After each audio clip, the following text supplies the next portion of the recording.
The name Jesus, Yes. only appears on our alphabet as of 500 years ago. So And the he lived question, way before 500. 1,500 years prior to that. So the question is, if on the Hebrew charts and on hieroglyphics and on Italian writings and Greek writings, J is not there, what is the agenda of the Catholic system converting from Yeshua to Joshua? And as if that is not enough, the first rule of academic excellence in terms of translations of scripture, you don't translate a name. You don't translate a name. It's a crime. Mount Carmel remains Mount Carmel. Hence slavery was the biggest crime, to take away people's names. Moses remains Moses. Right. You don't translate a name. So if you teach me as an academician and say, this is the rule that you must follow, right, then how come when I get on Yeshua, the name is translated to Jesus and it's non-consequential? Do you think there's an agenda to dilute the true scriptures of what the Bible's supposed to be?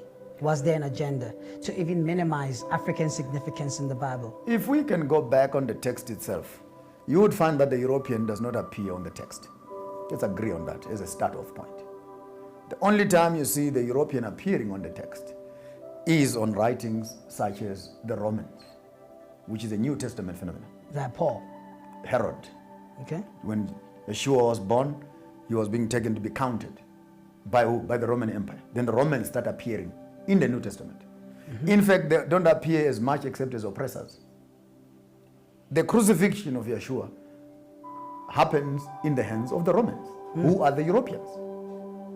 If you look just on the crucifixion weekend, yes, as to who crucified him, who carried the cross, who buried him, you'll end up with two criminals, and Yeshua dying between two thieves, in the east and in the west.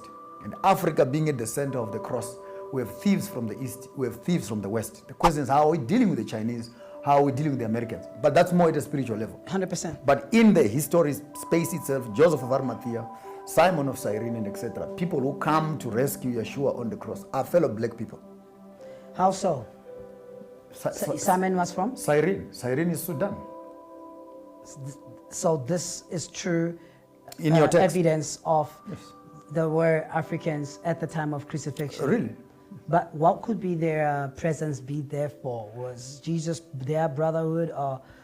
We will need to, yes, I hear where you're going. We will need to look back into the birth of this young man, born in the, and by the way, Middle East only becomes Middle East as of the 1950s, when the Suez Canal is dug to separate North Africa with what we now call Middle East. Correct. We are literally separated by a canal.